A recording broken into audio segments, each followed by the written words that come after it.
Right, good afternoon, ladies and gentlemen. We're going to start this session here, the title of which is When Chains Break, the Impact of Global Supply Chain Disruption on Food Security, which, as you all know, is a very topical issue of our time. So, let me introduce myself and the four panelists. I'm Tony Barber of the Financial Times. Now, our first speaker is actually going to be over there on the extreme right, Janusz Wojciechowski, the European Commissioner for Agriculture. Then we will hear from the Minister of Agriculture of Kazakhstan, over on the extreme left there, Yerol Karashikyev. Third up, to my immediate left, Darren Siekman, Vice President of Valmont Industries. And finally, the last speaker before we have some questions, and I throw it open to everybody in the audience. To my immediate right, Michael Rower, Chairman of the Israel-Kazakhstan Chamber of Commerce and Industry. So let's get going. It's going to be, first of all, Janusz Wojciechowski. Thank you very much, my fellow speakers, distinguished guests, ladies and gentlemen. It's my great pleasure to join you here in Astana and to take part in this interesting and indeed very important debate. As a major agriculture producers and exporters, both Kazakhstan and the European Union know the challenges of safeguarding food security on a global level. And we know these challenges are complex. They range from problems that need to be tackled in the space of days to issues that can only be addressed over a span of decades. But the failure to meet these challenges brings the same consequences. As we speak, the number of people facing acute food insecurity is growing with 258 million in need of urgent assistance in 2022. Russia's illegal and unjustified invasion of Ukraine, combined with the difficult recovery from the COVID-19 pandemic, has deepened the global food crisis. In addition, the impact of climate change is becoming increasingly visible. In Europe, we have recently seen tragic floods in Italy, as well as droughts in the Mediterranean. These impacts will add to our long-term challenge to provide nutritious food to a growing world population, which the United Nations expects to reach 9.7 billion by 2050. These challenges and crises remind us why we need a robust food system. There is no question of this. The only question is how we can achieve it. I would like to briefly present how the European Union seeks to answer this question. How we have supported food security in the face of immediate shocks, how we are working to become more sustainable, productive and resilient in the long term, and how we are leading cooperation for coordinated actions to safeguard global food security. Afterwards, I'm very interested to hear your thoughts on our approach, as well as on the approaches that you take. Firstly, in terms of dealing with short-term shocks, let me speak of our response to Russia's illegal aggression. In March 2022, the European Commission reacted to the immediate impact of the aggression by adopting a communication of actions on safeguarding food security and reinforcing the resilience of food systems. One of the actions we took was to implement temporary measures to maximize our cereals production capacity and increase our exports of wheat as far as possible. In 2022, the European Union exported 45 million tons of cereals, of which 71% or 32 million tons were wheat. Almost 60% of EU wheat reached Middle East and North African countries, and 26% reached to Sub-Saharan Africa. From the onset of the war, the European Union has also been helping Ukraine to maintain its role as a world bread basket. In May 2022, we established so-called solidarity lanes, which have become essential corridors for Ukraine's agricultural exports, as well as the only functional road to export and import of all other goods. In addition, we have supported the United Nations Black Sea Grain Initiative, which allowed crucial Ukrainian grain export to resume through the Black Sea roads. This in turn enabled the World Food Programme, a key provider of food assistance worldwide, to resume its humanitarian purchases and deliveries. By getting food in the global market, the Black Sea Grain Initiative and the Solidarity Lanes have contributed jointly to bringing food prices back to a pre-war level following a food price peak in March 2022. In the longer term, the best way to protect our food system from shocks is to develop resilience, productivity, and sustainability. These are the objectives of our new Common Agricultural Policy, which entered into force in January of this year. The new CAP will reinforce the economic competitiveness of our agricultural sector, especially for small and young farmers. For example, we have allocated a total amount, 8.5 billion euro, to support generational renewal, which is crucial for our future. As well as this, around 100 billion euro is dedicated to deliver environmental benefits for climate, natural resources, biodiversity, and animal welfare. Knowledge, innovation, and digitalization are also part of the long-term equitation for food security. In this context, we have doubled public investment in agricultural research and innovation. I would like to emphasize that international cooperation is highly welcome across all of our research and innovation projects.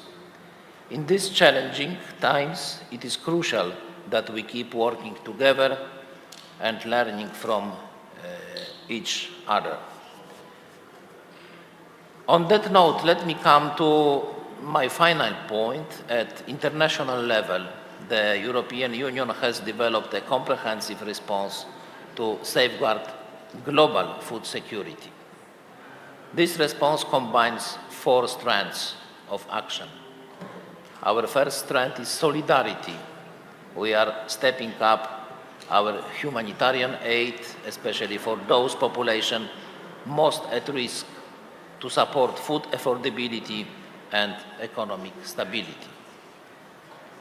In concrete terms, the European Union is providing more than 8 billion euro in the period 21-24 to support vulnerable population and countries. EU member states have committed billions more. Our second strand is production. We are supporting over 70 partners countries around the world to boost local food production as part of the transition to resilient and sustainable food systems. Here, a key focus must be solidarity with small farmers. According to the FAO, 5 of every 6 farms in the world consist of less than 2 hectares. These farms account for only 12% of all agricultural land, yet produce roughly 35% of the world's food. To put it simply, so much of the world relies upon 2 hectares of land. Our third strand is multilateralism. We are working with key partners to promote multilateral solutions for the stability of agri-food trade and reliability of supply chains under the leadership of the United Nations. Our final strand focuses on global trade. We are taking measures to keep markets open. As we see now, effective food systems require fair trade, diversified import sources, and variety of market outlets. Therefore, avoiding trade distorting and restrictive measures for food is crucial for everybody. And we must all work together towards this common purpose. As an important agriculture player, the European Union appreciates Kazakhstan's contribution to ensuring grain deliveries to neighboring countries and the transit of food to vulnerable regions. Indeed, we also enjoy a fruitful bilateral cooperation with Kazakhstan. We wish to strengthen this cooperation and to build further partnership in the region. Ladies and gentlemen, to conclude, I have outlined how the European Union intends to lead the path to sustainable food security in the short term, the long term, and across the world. However, this is not a path we can take alone. We need the support of our international partners, and we stand ready to cooperate with you all. That is why forums like this are so important. We want to take on board your approaches and share different points of view. Because by combining our approaches, we can create a stronger path, and by sharing our view, we can create a clearer vision for what productive, resilient, and sustainable food system look like. On that note, I thank you for your time and attention, and I look forward to our conversation. Thank you very much.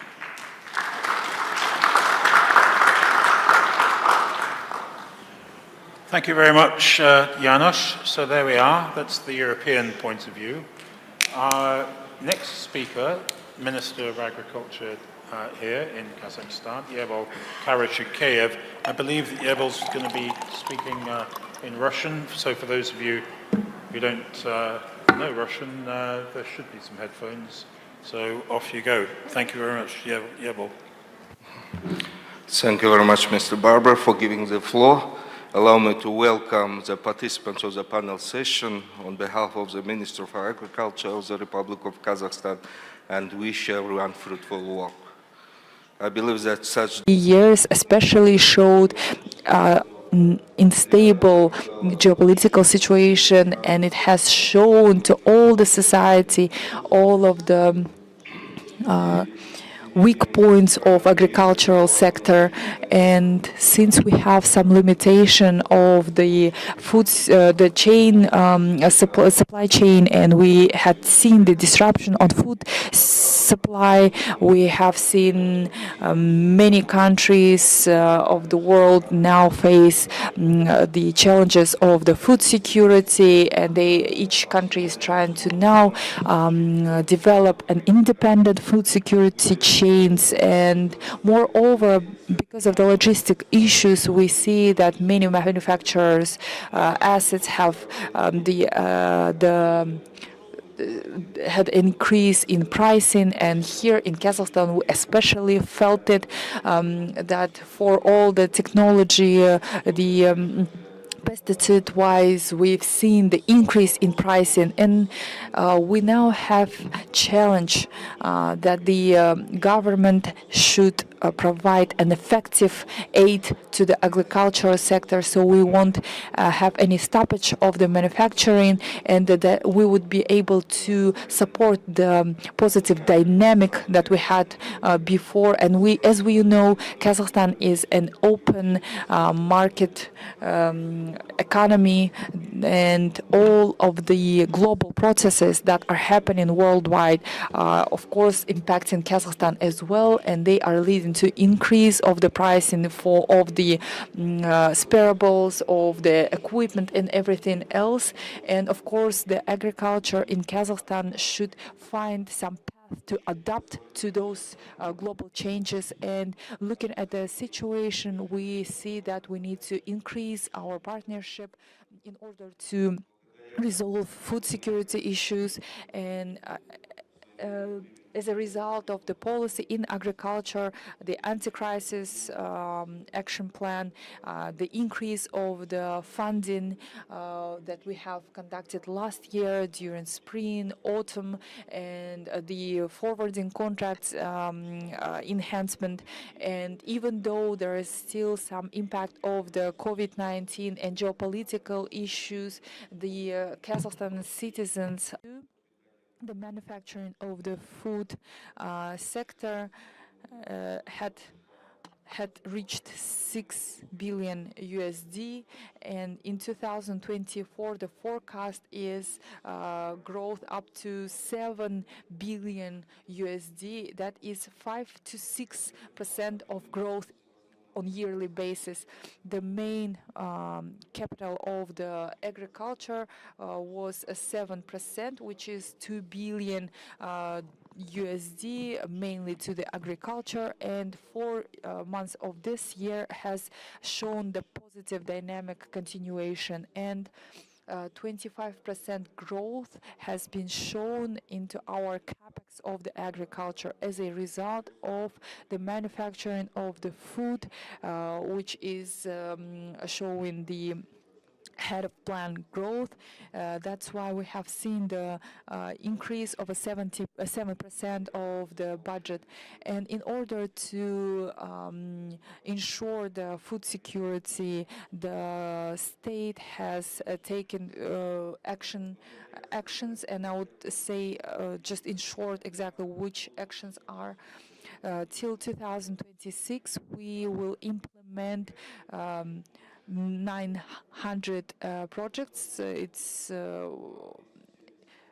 the last year was 270 investment project, and that was 250 billion tenge. We have accomplished that, and for this year we believe we'll be able to achieve the same results, although there are some challenges related to the COVID-19 and geopolitical crisis of the bordering countries. We are still have some positive dynamic in food security measures, and food security index has shown for the last year the Kazakhstan is a 32nd country, and we've shown again good dynamics, some growth, and state is taking some unprecedented measures to aid the food security and agriculture sector. Altogether, it's 1 billion USD to of the aid, and in parallel, we still have some investment projects. In next few years, we are planning to fund around 1 billion USD to the farms, to the poultry farms, to the in order to increase funding of the lands for the crops preparation, and of course we are still planning to increase the funding to the fishing. all of the taken and planned actions on the development of agriculture are based on two main regulating documents, the 2030 Development Agriculture and the Agriculture Development document until 2025. Those are available in the internet site. You might read them through, or there we are laying out very clearly all the strategic actions and the areas of the development. We also take actions in order to increase and develop the expert partnership. Last 2 years of the food export for the wheat, for oil products are still showing positive dynamic. The export of the food, 5.6 billion USD. We are above the pre-COVID-19 era by 46%.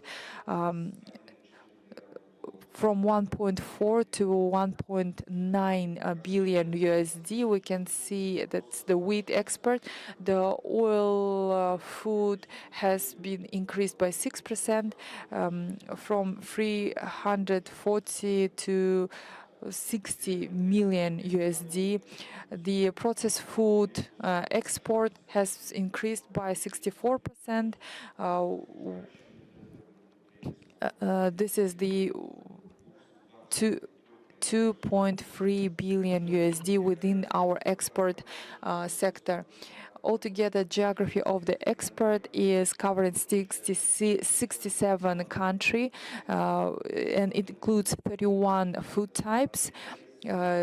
Of course, it's the CIS countries and Italy, China, Belgium, Iran. And from the beginning of the year, we are increasing and expanding the markets. Within that initiative, we have visited few countries. We have came up with new agreements. For example, with China, we will expand the export of our goods still related to the agriculture, and having the big agricultural lands and the climatic conditions, the Kazakhstan has a good potential for the export of the agricultural products, and for we understand that Kazakhstan is one of the free leaders in the sense of increasing the potential to increase the agriculture supply.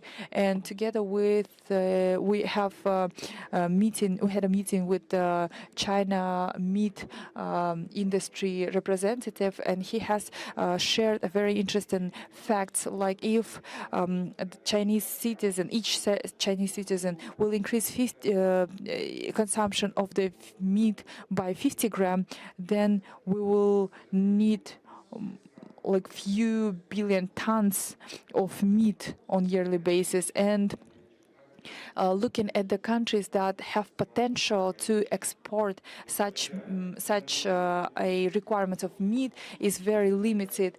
And since we have such an opportunity, we have planned to increase the food export, and we right now have the organic food supply possibility. And as of right now, we are conducting this activity in government. С положениями норм международных документов и стандартов. Принимаемые меры нам позволят расширить продукцию, как и традиционную продукцию агропромышленного комплекса, так и достаточно новую для нас продукцию, органическую продукцию, у которой есть стабильный спрос, допустим, в Европейском Союзе, в странах Европейского Союза.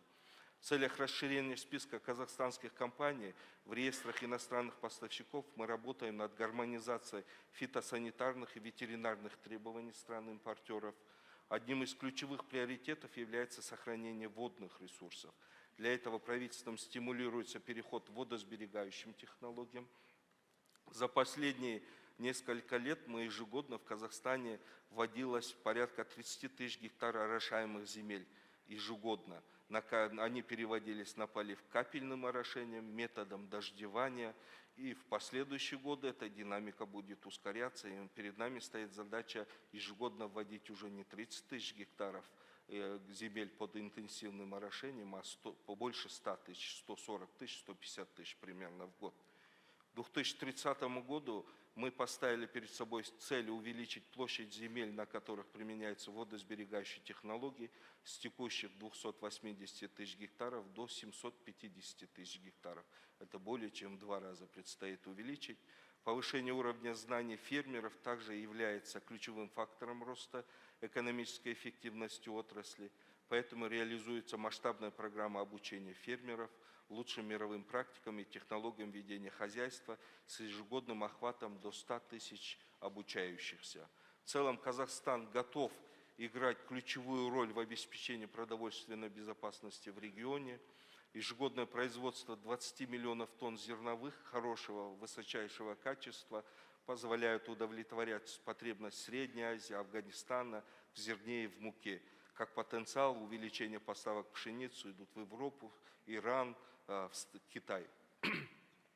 Большой потенциал у нас и в поставках животноводческой продукции. По результатам прошлого года мы рекорд установили, десятилетний рекорд по экспорту мяса. Практически в 2 раза превысили самый большой показатель за последние 10 лет. Огромные пастбищные угодья, как я сказал, позволяют выращивать у нас скот с применением экологически чистых кормов. Соответственно, получается мясо с высоким натуральным вкусовыми качествами. Наши потребители очень хорошо знают качество казахстанского мяса. Здесь необходимо отметить, что наши фермеры в основном работают с европейской, североамериканской генетикой и породами, поэтому эту работу также нам нужно дальше развивать. В ближайшие 2-3 года мы планируем в Казахстане построить порядка чуть больше 100 молочно-товарных ферм. Из них 65 молочно-товарных ферм в рамках программы тиражирования опытом Северо-Казахстанской области мы планируем построить в этом году. И плюсом у нас будет добавка в производстве молока порядка 370 тысяч тонн. Планируется строительство порядка 20 птицефабрик мясного направления. Порядка ежегодно будет 70 тысяч гектаров под интенсивным орошением. Также будет профинансирование. В настоящее время в Казахстане правительством созданы все необходимые условия для работы иностранных компаний. Географическое положение и соседство с огромными рынками сбыта, законодательное обеспечение прав инвесторов и их защита, существующие меры государственной поддержки сделали сектор АПК по праву одним из самых привлекательных секторов в экономике Казахстана. Хотел привести интересные данные. По данным ЮНКТАД, в разрезе 32 развивающихся стран мира, не имеющих выхода к морю, Казахстан занял 2-е место по объему притока зарубежных капиталовложений. Я думаю, эта динамика у нас сохранится, и мы проводим очень большую работу в кооперации с другими министерствами и ведомствами по усилению притока иностранных инвестиций. Поэтому приглашаем бизнес к активной реализации совместных проектов в агропромышленном комплексе, приглашаем особое внимание уделить сектору переработки.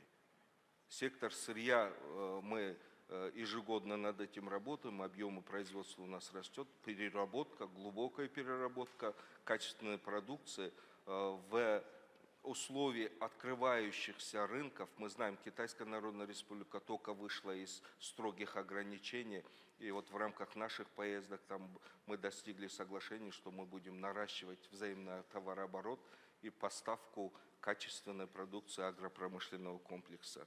Хотелось бы... Industrial complex. We want to thank the participants of this panel session for the valuable proposals, and I hope that today we shall have a very interesting discussion, very useful. Thank you for your attention. Thank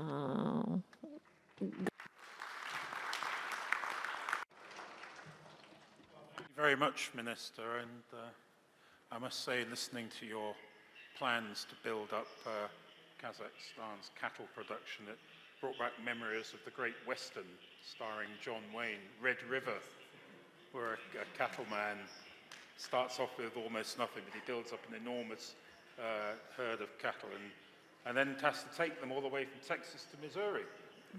Not that you'd have to do that in Kazakhstan, of course. So that's the view from Kazakhstan. Our third speaker to my right is Darren Siegman from Valmont Industries. Darren. Great. No, thanks, Tony. It's definitely an honor to be on a panel of such distinguished people and an honor to get to address the Astana International Forum.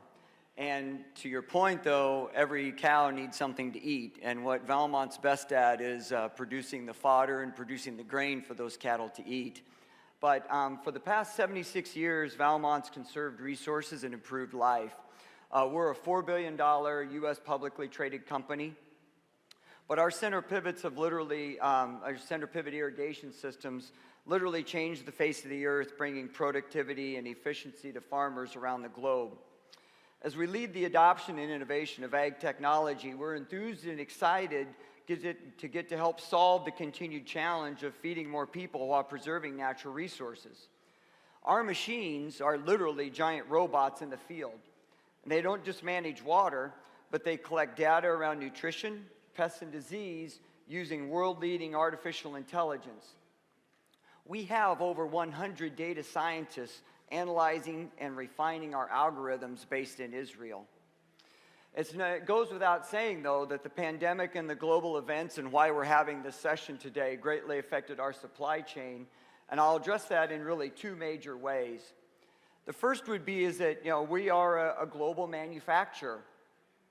And we spent decades refining our supply chain for very specialized and very highly productive pieces of our machines.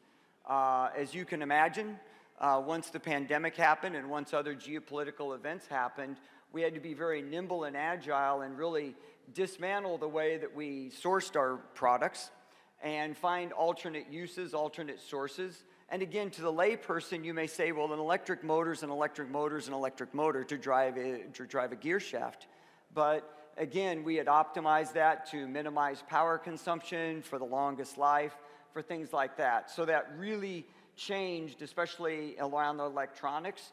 It was a major shift for us to find multiple sources. But probably the more germane example for here today is what it's done for our customers. And what I mean by that is again, governments and in general, we don't want people going hungry. But what happened is food security became a huge issue, even more distinct than what we had seen. And what we've seen is, especially in places in the Middle East and North Africa that had been major food importers, we have governments now spending hundreds of millions of dollars to accelerate their food production and to improve their food security. However, what we really want to stay on the side of is, again, using that technology that we have to help drive that efficiency. And we think we're going to really continue to be able to alleviate this issue because what we're really focused on is driving the productivity for all farms. And again, we've seen this, I'll give the example of Brazil, for instance. Traditionally, that was very much a land grab, and we just had growers trying to maximize their land area that they brought under cultivation. But what we've seen now, because of concerns about supply, concerns about costs, concerns about being able to get our product out, they're investing in more and more technology, not just our technology, but again, embracing variable rate seeding, embracing variable rate fertilization, for an example. So that's what we want to stay on the forefront of as the world's leading irrigation manufacturer. So in conclusion, I just want to really add that we remain committed to Kazakhstan. You heard the minister just say there's very, very ambitious goals here. We've been present in country, we'll continue to be present in country, and we see nothing but possibilities and growth in Kazakhstan because, again, as they bring more land into production, I always like to use the example, again, I'm just a plain guy from the Midwestern U.S., and so I remember when not only our phones had dials, but I get to remember when we shared lines, and you might have 8 people sharing one phone line. Well, today, everybody in the whole world, whether you're on 2 hectares or whether you're managing 800,000 hectares, everybody goes to the latest and greatest technology. So as we bring more land and more customers into market, we want to skip all those mistakes of the last 50 years and take them right to the most advanced technology so that we can do the best job to drive that productivity and give us more food security. So thank you very much for the opportunity, Tony.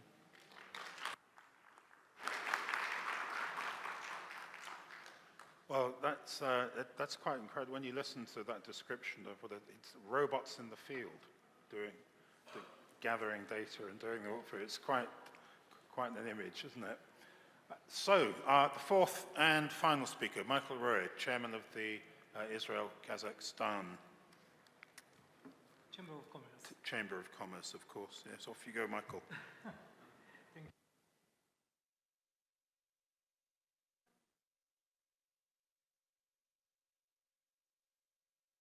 I'm a former politician. I'm trying always to impress the people. I want to speak together today about what we were listening in the first session of this day, to combine it with what the minister said and my experience in 20 years of Kazakhstan. I drove all over Kazakhstan, from Zhanaoze to Zhetisai, Saragach, Bakhtaral, Irkutsk-Minogorsk, Kustanai. I don't remember even where I have been. And I want to combine it to one big word: capacity. Capacity that can be produced in Kazakhstan. We are in fascinating country that there is not even one country like this in the world. The potential is enormous. Why Israelis say such a thing? Because we build it on our tiny land, 150,000 hectares of irrigation fields. While I was telling the minister that I was driving small region of the Basi, is 75,000 hectares, half of Israel.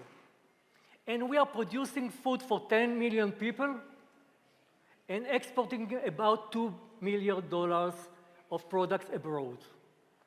So the potential is enormous. And what is in Kazakhstan, God gave you land, water, climate, but now we have to bridge between the potential and the implementation.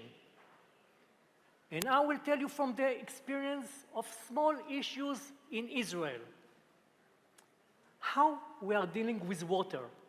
There is no water in Israel. So we are collecting water. I'm not speaking about irrigation system. It's very important. But before you're starting the irrigation system, you have to collect the water. Not in mega projects, but in tiny local projects that will support the farmers in this region.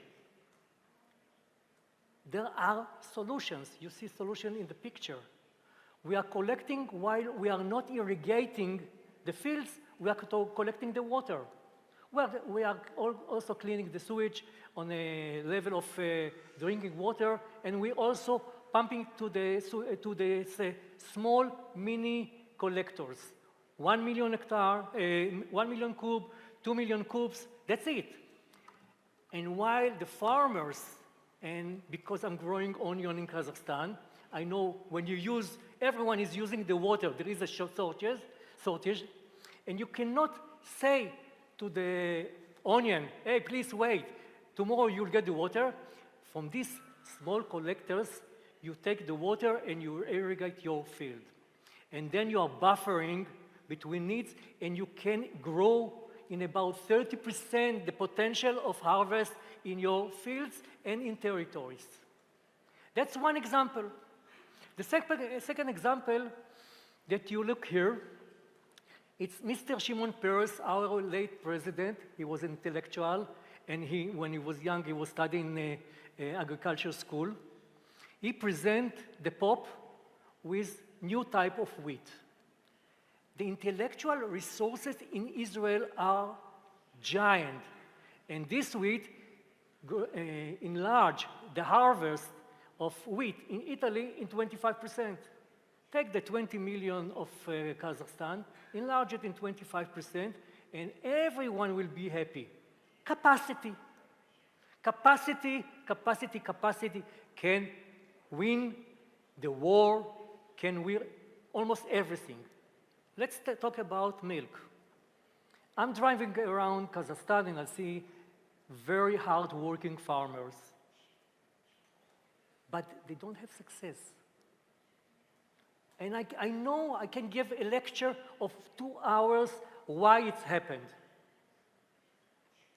So I understand that the farmer himself cannot do the change. You have to gather a lot of farmers with the help of the government and another institutions and local government and build the structure that will serve them as a base of assistance. I saw the beautiful farm in Ordubasi with robots, with almost everything, but they are getting 22 liters of milk from a cow. In Israel, we are getting 45. It means 6,000 liters a year. In Israel, 11.5 till 12,000 liters a year. The know-how is available. Why Israel? Because you have to understand, people were working for 100 years, made a lot of mistakes. Our government were learning the mistakes and step by step help them to be independent. That's what Kazakhstan is waiting for it. I tell you, I'm meeting unbelievable people in the agrarian area. I was sleeping in the houses with them, eating with them, talking to them to the night. Someone has to empower them. In Israel, we built a center that called Centers of R&D in every region under the climate control, under the climate of this region. These R&D centers supplying the farmers with technology, know-how, looking what they are doing, correcting their mistakes, not pure capitalism. Yes, need involvement of the local government, the central government, in order to help these farmers to bring their potential. And the last, the young people. Agriculture today is high-tech. Ninada lapatu, rabotat Napoli. You can use mobile phone. You can use computers. Yes, you can sit in the tractor with air condition and to work over the fields. It's beautiful, it's growing. I'm the former mayor of Tel Aviv, urbanic person. I fall in love in Kazakhstan because you see the potential, you see things are growing. It's unbelievable potential. And to go to the words of President Tokayev, if Kazakhstan will feed 1 billion people, we will solve a lot of problems in the peace meaning. Food is the most important thing. Let's not feed the monster on conflict. Let's produce food. Thank you.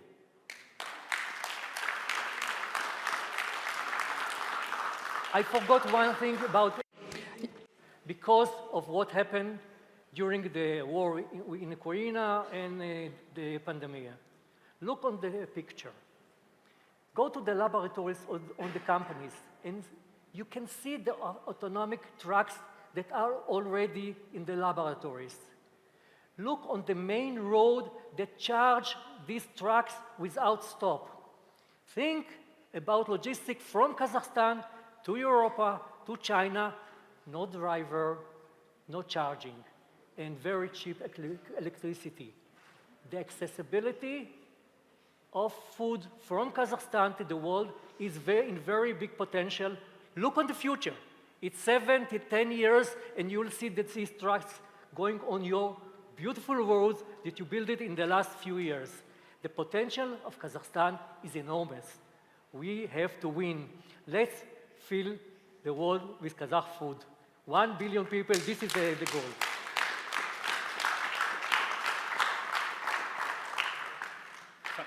Thank you very much, Michael. That's quite a vision, isn't it? Lines of driverless trucks crossing the steppe full of Kazakh produce for the rest of the world. Quite a vision. Well, we have about 20 to 25 minutes left, and I want to encourage questions from the audience. Before I do that, there is one little question I thought I might just start off by asking myself, and it is this. I think I might put it to perhaps to Janos and maybe Darren as well. Since the financial sector crisis of 2008 and the pandemic and then the war in Ukraine and the tensions between the West and China, an idea seems to have come back into favor across much of the world, and that is the idea of stronger, more active governments. Now, this is something that kind of fell out of fashion around the 1980s and 90s onwards, but now you hear it quite a lot. You know, it's necessary for governments to intervene a bit more and perhaps even be a bit dirigiste about the strategic sectors and so on. From the point of view of agriculture, is this happening in agriculture? And if so, is it a good thing? And what are the implications for the private sector? Janos. Thank you very much, and thank you again. I'm under impression by the predecessors speakers. That's very interesting observations, very interesting reflections. But first of all, I fully agree that the Kazakhstan has enormous, huge potential to increase the agricultural production and to play the very important role to ensure food security. And what is our main lessons from the last, you say the financial crisis, but that's the last, this is my personal reflection, this is from the European point of view, that almost my whole term, I started the commission, Madame von der Leyen commission started the term 1st of December 2019. And just after that started the COVID pandemic crisis, and 2022, February, the Russian aggression against Ukraine. But before there was a Russian policy to create energy, increase of energy cost, fertilizer cost, and also the crisis was started before the crisis situation, before the war. And it was the whole time the functioning of the European Commission was the crisis was and there is crisis management. And what is the first time we had such huge situation like COVID pandemic? It was first time in last 100 years from the first World War, because the pandemic, the Spanish influenza was 1918, such comparable, that's pandemic. The situation that we have the war closed our borders with huge impact for the whole economy, this is first time from the Second World War, almost 80 years. And what is the first reflection is the food security. We have come back to the approach that the main function of agriculture is food security. It was not obvious in last period in the European Union. We say more sustainability. Of course, there is very important to make our agriculture more friendly for environment, for climate. But the food security is the most important function.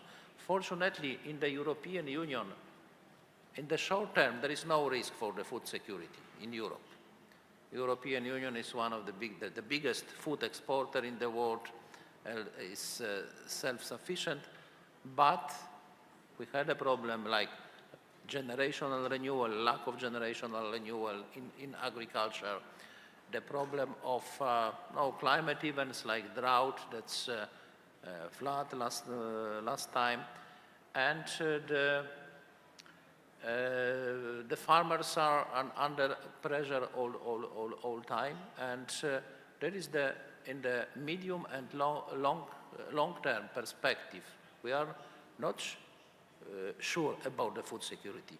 We must to strengthen our agricultural policy. This is my initiative to strengthen the common agricultural policy budget. And now returning to your question about the management, that's, yes, we have from one hand, there is, no, agriculture is part of the economy like business. We have the free market, but we have the common agricultural policy. And the last time, what is the new in European agriculture, that state aid, the many crisis situation was, we support our farmers by state aid in the level which was not before. The state aid, which we are not happy that we have to support farmers by state aid, because this is disruptive for the market. But there is no choice, because in this very difficult crisis situation, to support farmers by state aid. But what we need in the future, to strengthen instruments for to support farmers in the crisis situation. That what is now the weakness of the common agricultural policy? We can observe now that we have not enough instrument to support farmers in the crisis situation in the European level. And this is the main reflection, and also my postulate to the future common agricultural policy, to the future budget of the CAP, that we need to improve the support for the farmers in crisis situation. But generally, for the vision of the future agriculture is based on this is my some personal reflection, 4S principle: security, stability, sustainability, and solidarity. Security for the consumers, food security; stability for farmers; sustainability for environment and climate; and solidarity with the rest of the world. But this is the question of the open trade. This is the general vision. Thank you. Thank you. So I would really address it from two different perspectives. The first perspective would be, I don't know, I think what we can say, and we've seen it, I referenced it in my comments about North Africa, about the Middle East, I would say it's an acceleration, because even before, for example, I was in Ukraine a year and a half ago, and again, not just Ukraine, but across more of the EU as well. Climate change is real, and it was changing growing patterns. And so as a result, they were changing crops, thinking about irrigation, but thinking about other things due to climate change. So the pandemic and other geopolitical events, I think, have accelerated and caused governments to maybe do more direct involvement. But it was an evolution, or, it's one of those things that becomes a tipping point where it was talked about, and then boom, it occurred. The second one would be, again, this isn't a new theme, but it's one that we see. Because we've accelerated some of these things and they've become more heightened, whether it be carbon sequestration, whether it be water quality issues. As a result, well-intended regulation maybe goes faster than what it normally would. And so you always have, what we concern the most is not that there's regulation, but the unintended consequences from that.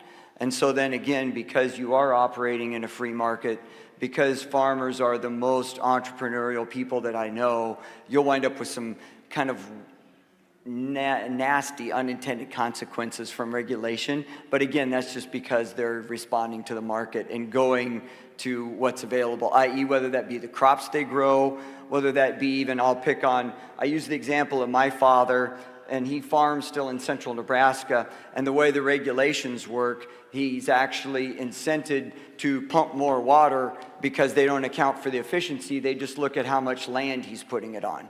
So there's examples all over the world. Again, it was a very well-intended regulation, but when you walk through it, And, you know, again, the farmers are entrepreneurial, they're independent, and they figure out a way around it. So I'd say in general, we've seen an accelerated and more attention to it and more velocity, but no real new themes coming out of this. Very interesting point, the unexpected consequences of regulation. Let me throw the session open to questions, if anyone in the audience would like to ask a question. Don't be shy. Yes, we have one right over there. Identify yourself if you can. Right. Oh, all right. Yeah, here we are. There we go. Good day. Thank you very much, Ранат Нургалиев. У меня вопрос.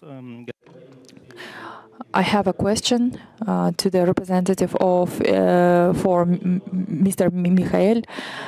You had a very interesting message, such a good message actually. I have a question. Now we have urbanization trend, development of big cities, and we see that rural areas, farmers have issues with water supply.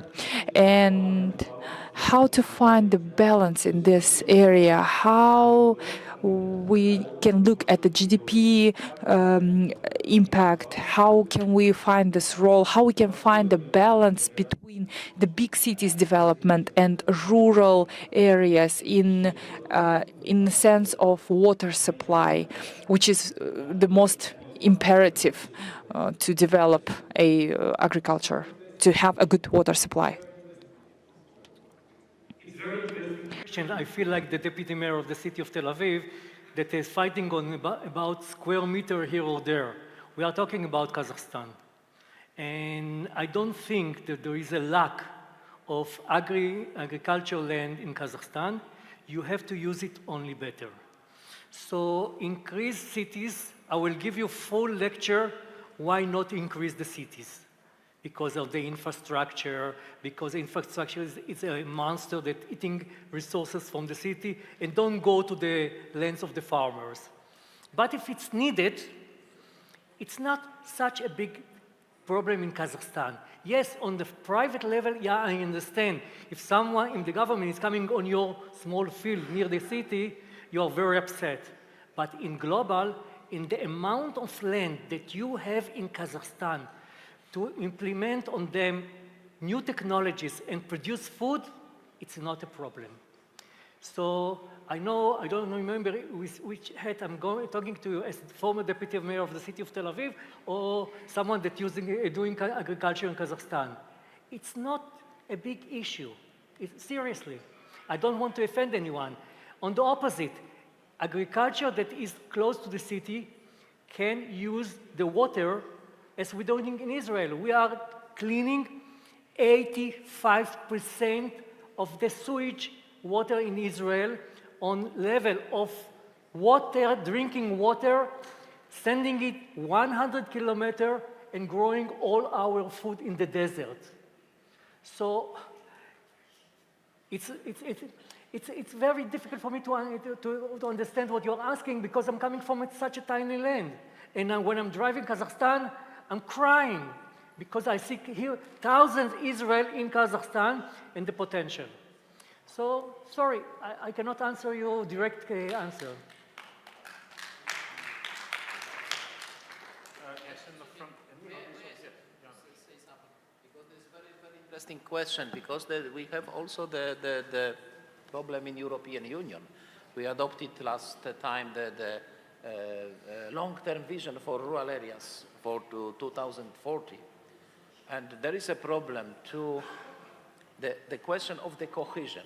In European Union, we have also the cohesion policy, which the target of the policy is to equalize the condition of life on the rural areas and urban areas. But this is the huge challenge all time. That's, for example, to ensure food security, that we think how to encourage young people to be a farmer, to continue, for example, the generational, the tradition to be a farmer. That's the question, not only the economic condition of the agriculture, but also the question of the condition of life on the rural areas. the access to the public services, to the public transport, schools, medical care. This is very, very important challenge, and we have to remember it everywhere, that the people living in rural areas have right to live in the same level of life like people in urban or in the cities. Thank you. Very true. I believe we have a question in the front row here. Yes. If you need a microphone's coming your way. Добрый день, уважаемые спикеры, уважаемые... Good day, dear speakers, dear participants, dear Minister, Mr. Yerbol. I am the Development Alliance in the Middle Asia Hope Sever-Yug representative. I saw in your big, beautiful country what has been said by the previous speaker just now. You have such a good capacity. Do you have any plans to maybe to comprehend all the logistics, supplies, corridors, since there is a disruption in logistic chain supply from Russia, and so may we understand what is the logistic trends that the state, the Kazakhstan state, is looking at? And we have Islamic Republic from Iran, from the Azerbaijan, through Turkmenistan. We have this corridor, which allows the to have connection with Kazakhstan, and we have African continent close by. Thank you.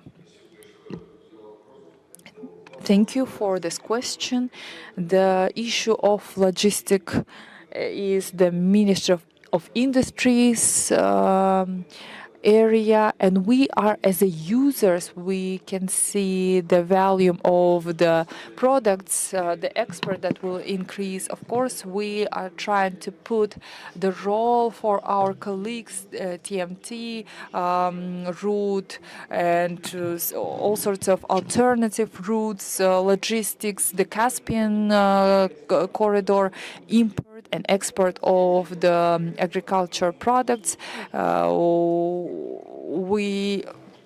Of course, that will be our task for decades, the closest decades, and we might increase that export if the efficiency of our agriculture product manufacturing will continue. And since Kazakhstan is landlocked country, we do not have much alternatives of the routes, so some of the traditional routes of the export of our agricultural food, as you just mentioned, the Iran route, we still have some limitation, and this is a very specific information. We know that they use the tunnels, and the tunnels are small sized.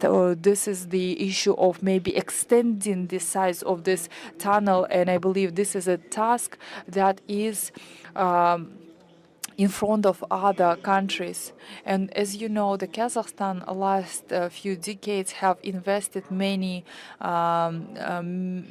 a lot to the transport, to the routes, and to the China area. We, as the agricultural ministry, understand that we need to lay out the train, few railways, areas, and we see the demand from China for our products will be only available to cover it with the new railways, and this will allow the equal development and taking into account all the resources of the export development that we have right now. Again, unfortunately, it requires a very high funding, but we are reviewing this issue. We are trying to come up with decisions, and the ministries are all working on this exact issue as we speak.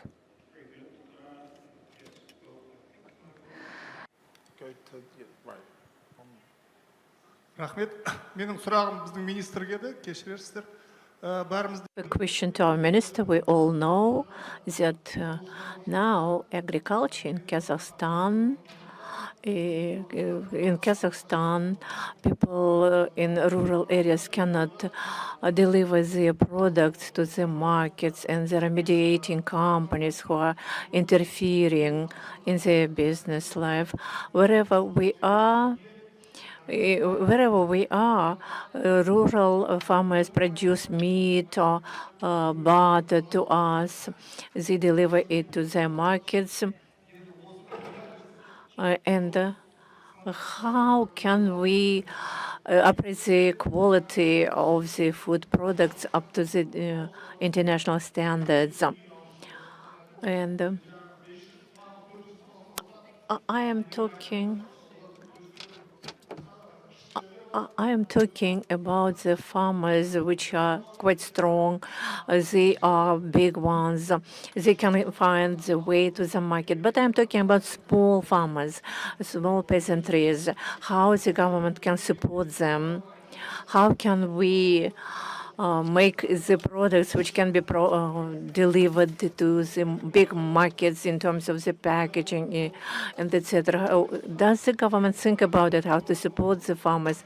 And the second question, it's a repetitive question, is based on what we discussed today. We know that Kazakhstan is between Europe and Asia, and due to the latest events, we forgot about a very important country as Iran. Our colleague has already mentioned about it.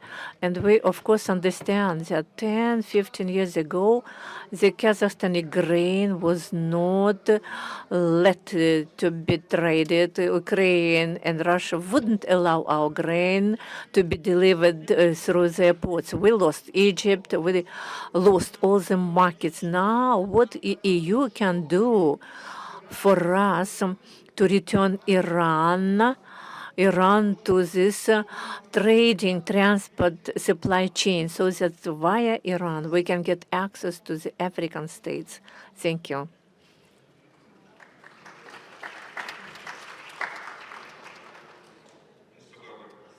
I'll be answer first. Жеке қосалқы шаруашылық жайындағы сұраққа мен айтап өтіп. I'll respond to you.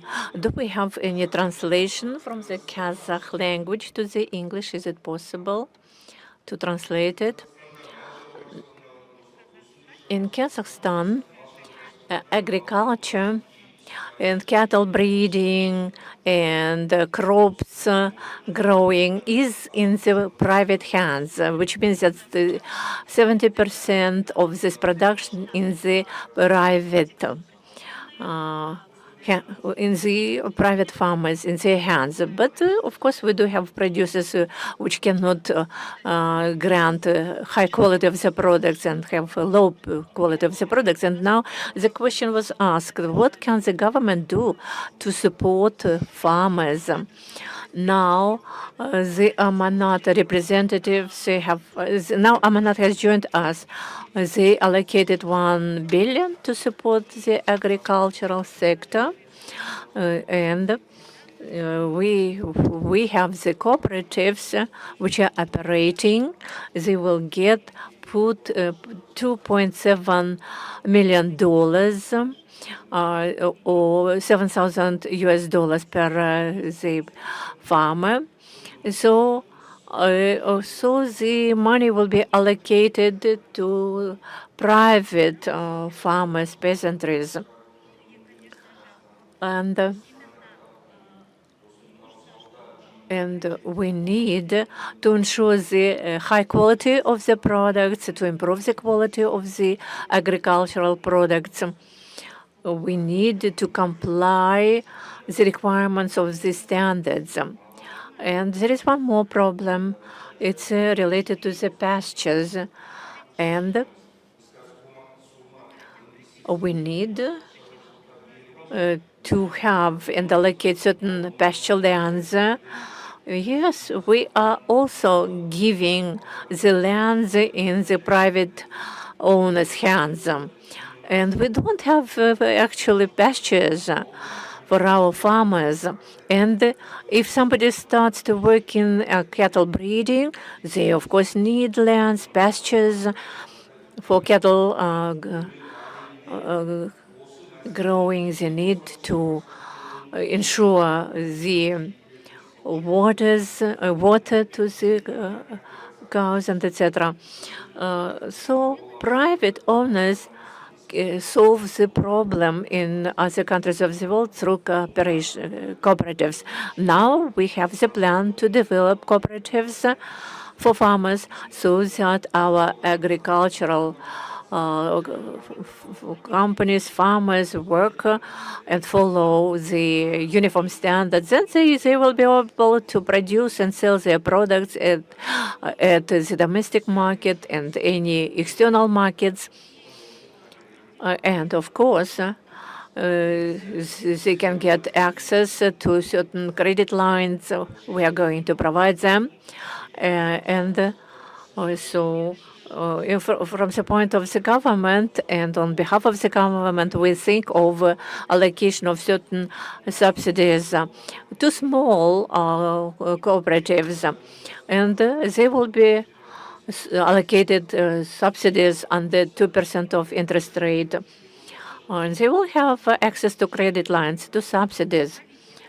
As for small farms, of course, we want them to join into cooperatives. Then, in this case, they will be the inflow of funds of around 50% for them, insured to them. Now they're using seeds, and it will tell, of course, on the seeds, on the quality of the products, and the products will be accessible. The products will be coming to the market. Now the second issue, it's about the sales of the products. Yes, our farmers face a problem.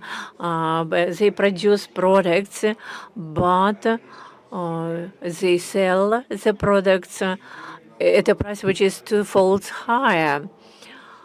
And the profit must be gained and earned by the farmer, but not by the mediators. But between the farmers and the consumers, there are mediating companies. Nobody should be between the consumer and the farmer. We are working over this issue. We want to ensure rigid control over this, to limit involvement of the mediating companies, and so that the farmers will not have any farmers like that. We are working over this.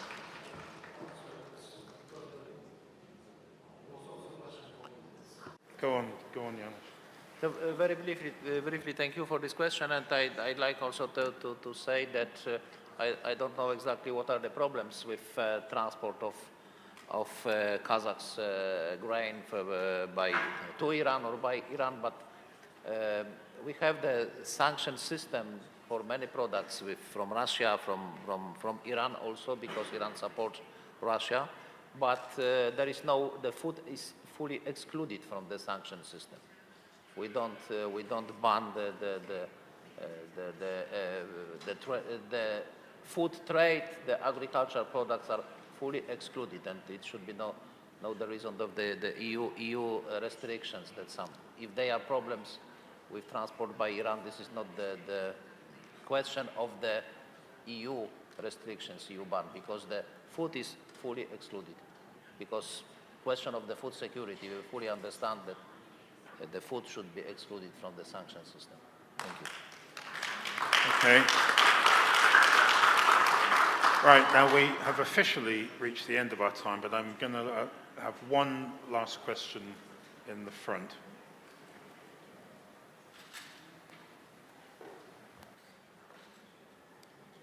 Hello? Hello, yes. Thank you. My question is to our Ministry of Kazakhstan first, but at the end, I would be happy if the EU Commission will kindly answer on this. So what is the plans of Kazakhstan in increase of export of agrarian and food in particular, not in a short-term perspective, but in mid and then long-term? What I mean is investments are coming more and more. We see the growth in Kazakhstan, economical, not huge, but still. It will be more and more pressure on current capacity, both railways and roads, meaning that even now, we time to time, nevertheless, of course, we know the Ministry of Infrastructure makes a lot and many projects are ongoing, including new border point between China and Kazakhstan. But what if in 7 years, or if it's not existing, there is concrete plans that 10 or 13 million tons of grain will export to Africa, especially thanks to the new technologies, more environment friendly, with what previous speaker also described. If we will use more this, we will produce more. And middle corridor, I'm also participating in developing of this corridor in a way.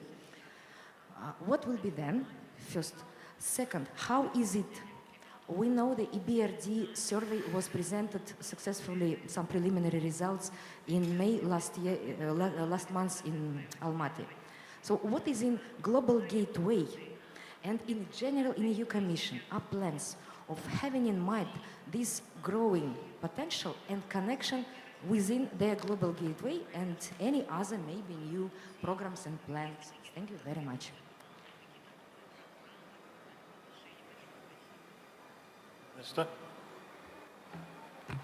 Спасибо большое за вопрос. Как я уже сказал, у нас Thank you very much for the question. As I have said, that we have the concept of the agro-industrial complex development, and we want to increase twice volumes of export. We have certain growth within the last 2 years, around 46% of export volume has increased up to 46%.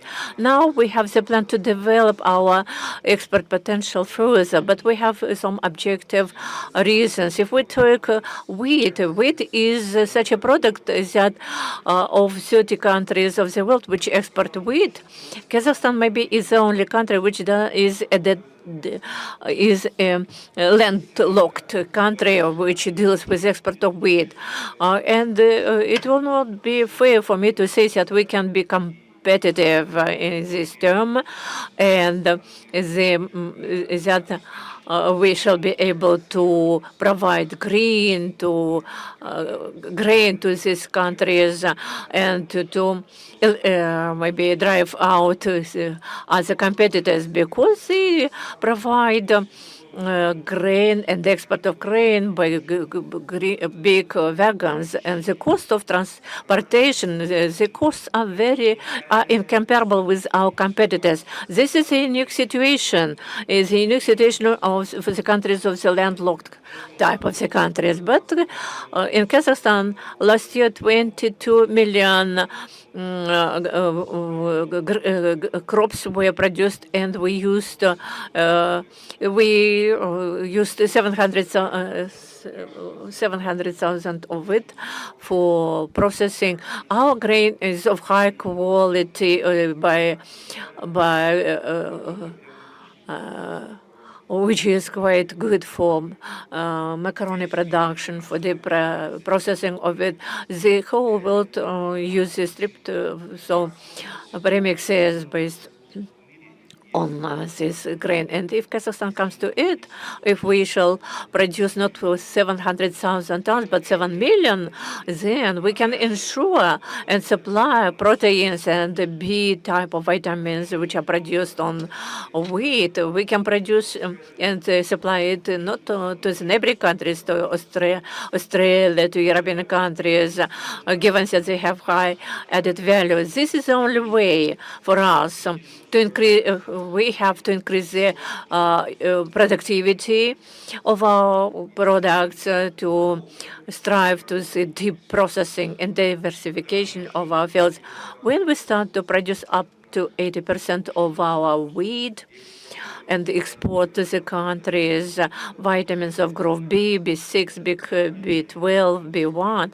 And if we export threonine, tryptophan, lysine, and additives, then we shall have the biggest perspectives for us. That's why we invite investors to us.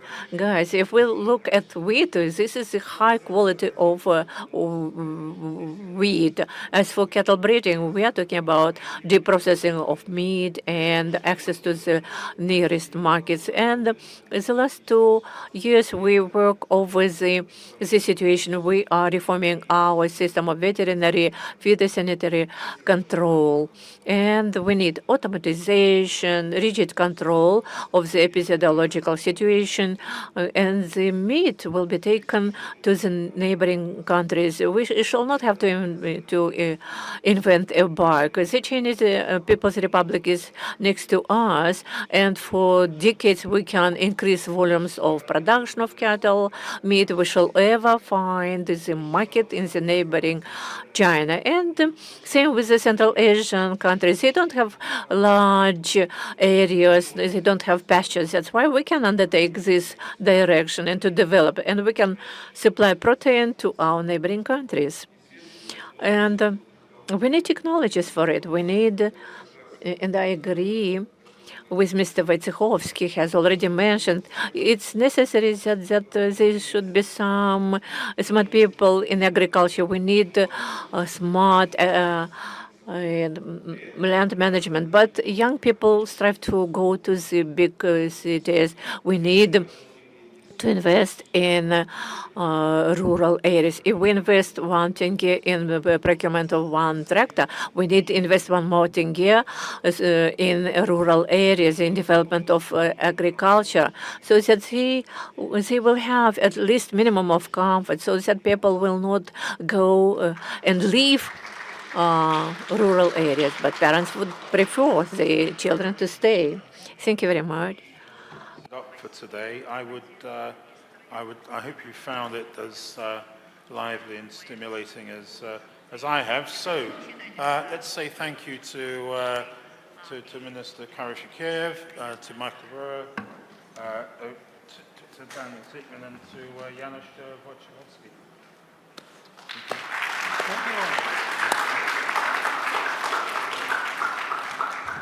Thank you, Tony. It was a pleasure. Nice to meet you. Thank you for your comments.